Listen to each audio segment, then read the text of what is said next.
Hola, mi nombre es Rosmary González y les voy a hablar de los test psicométricos. Para saber qué es un test psicométrico debemos saber de dónde proviene. Proviene del griego psique, que significa espíritu, y metrón, que significa medida.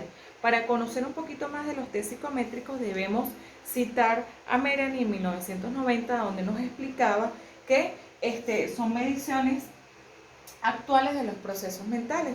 También debemos nombrar y citar a Malo en el 2008, donde nos explica que es la aplicación de un instrumento con la ayuda de un psicólogo para la interpretación de esos resultados. Pero en realidad, ¿qué es un test psicométrico?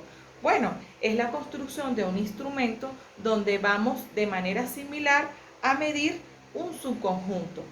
¿Qué es la observación científica? La observación científica en Arias del 2006 nos explica que consiste en visualizar en forma sistemática cualquier hecho o fenómeno de la naturaleza o en la sociedad en función de un objetivo de investigación preestablecido. Sabino del 2006 nos explica que es el uso sistemático de nuestros sentidos, que recopila datos para poder resolver un problema. Pero la definición de una observación es describir los hechos en el momento,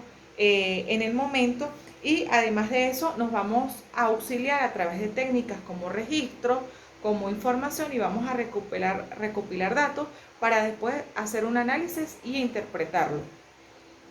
¿Cuál es la diferencia de un test psicométrico y un test proyectivo? Bueno, que el test psicométrico es un instrumento de medida que cuantifica un rasgo, síntomas, actitudes y lo hace a través de resultados. Es cognitivo actual y además de eso es un test muy riguroso y muy exacto.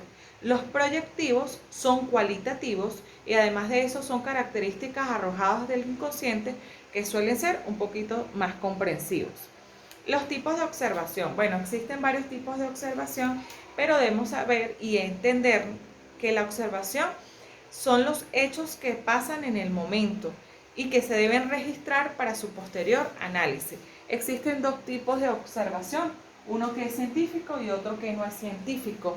El científico nos va a permitir o significa que debe tener un objetivo claro y definido para poder hacer la investigación.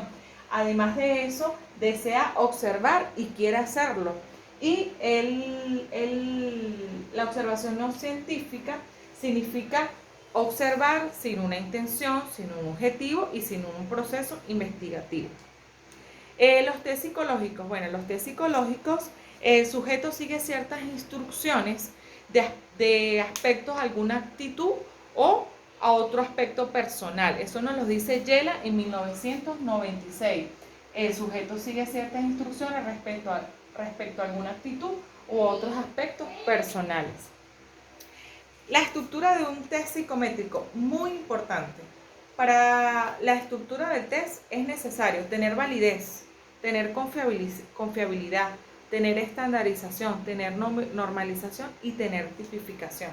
Pero para hacer esa estructura debemos tener algo muy importante, que es el manual de aplicación y de correcciones. Además de eso, debemos tener un lugar para realizar la prueba. Tenemos que tener un procedimiento como reglas e instrucciones donde los sujetos deben saber qué es lo que van a hacer y cómo lo van a realizar. Debemos tener un tiempo de aplicación y debemos tener unos ajustes estadísticos. Tenemos que tener puntuación, cuadernillo y el material de administración para cada test. Muy importante, la plantilla de corrección manual que debemos tener a la mano. Existen muchos tipos de registro. Hoy les voy a hablar solamente de dos registros, que es el registro continuo, que es aquel donde el observador permanece alerta durante cualquier suceso relevante que pueda ocurrir en el momento.